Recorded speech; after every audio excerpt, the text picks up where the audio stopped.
Karibu mpendwa msikilizaji na mfuatiliaji wa St. Gaspar Media katika kipindi cha tafakari ya Injili ya siku. Leo Jumanne, juma la 18, kipindi cha kawaida mwaka A wa Kanisa. Masomo ya leo, somo la kwanza linatoka katika kitabu cha Nabii Yeremia, sura ya 30, aya ya kwanza hadi ya pili, aya ya 12 hadi ya 15 na aya ya 18 hadi ya 22. Na Injili takatifu ilivyoandikwa na Mathayo, sura ya 15, aya ya kwanza hadi ya pili na aya ya 10 hadi ya 14. Karibu tusikilize Injili.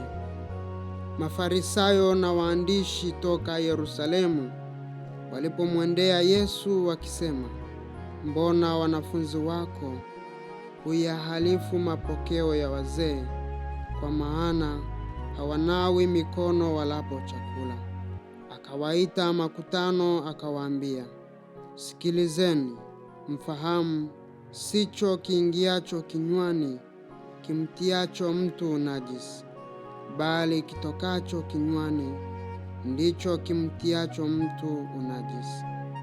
Ndipo wanafunzi wake walipomwendea wakamwambia, "Wajua ya kuwa Mafarisayo walipolisikia neno lile walichukizwa?" Akajibu akasema, "Kila pando asilolipanda Baba yangu wa mbinguni litang'olewa.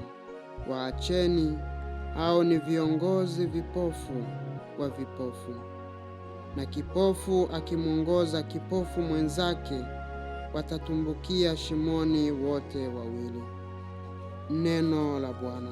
Sifa kwako, Kristo.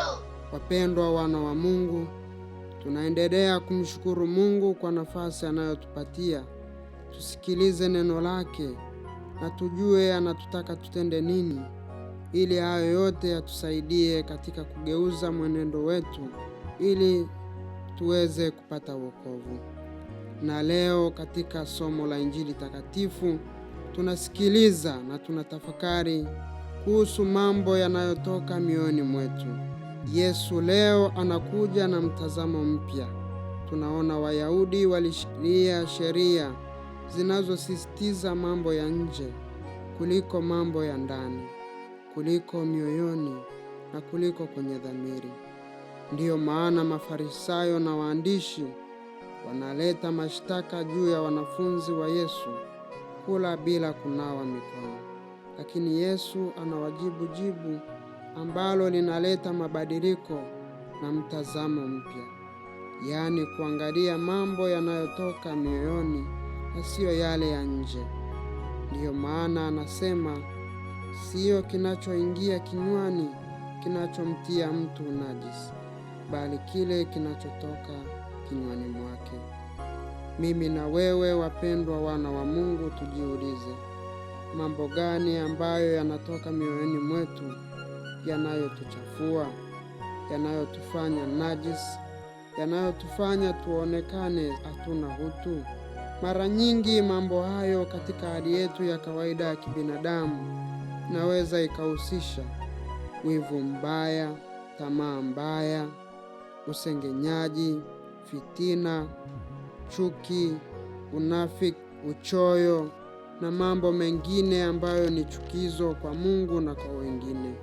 Nasi tunaweza tukaonekana kwa nje, tukatoa sadaka, tukaenda kanisani, lakini tukiyashikilia hayo yakatufanya tuwe vipofu, yakatufanya tujitenge na Mungu, tukashindwa kutambua mafundisho kweli ya Kristo. Na ndiyo maana katika maisha yetu tunaona wengine wanakimbilia mahubiri ya mafanikio bila changamoto, wanakimbilia nguvu za giza, wanakimbilia waganga wa kienyeji. Hayo yote ni mambo ambayo ni ya nje, kushindwa kuangalia mioyoni mwetu yanayotufanya tuwe vipofu.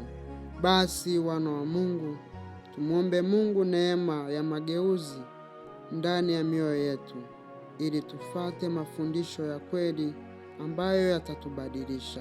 Na leo Mama Kanisa akatupatia zawadi ya kumbukumbu ya Mtakatifu Maria Yohane Vianney, mtakatifu anayesifika kwa huduma yake ya kubadilisha mioyo migumu ya watu kupitia sakramenti ya kitubio. Yeye pia ni mwombezi wa mapadri. Tumuombe msaada wa maombezi yake ili kazi za mapadri, hasa sakramenti ya kitubio, iweze kubadilisha mioyo migumu ya watu, ili matunda yanayotoka mioyoni mwa watu yawe ni faida kwa wengine, yawe ni mazuri ambayo yatatusaidia kuishi vema na wenzetu, na mwisho yaweze kutupatia wokovu. Nashukuru kwa kutafakari pamoja nami injili ya leo. Niliyekuletea tafakari hii ni mimi Frater Verus Patrick Nsekela wa shirika la wamisionari wa damu takatifu ya Yesu kutoka seminari kuu ya Mtakatifu Gaspari del Bufalo, Kola, Morogoro. Itukuzwe damu ya Kristo!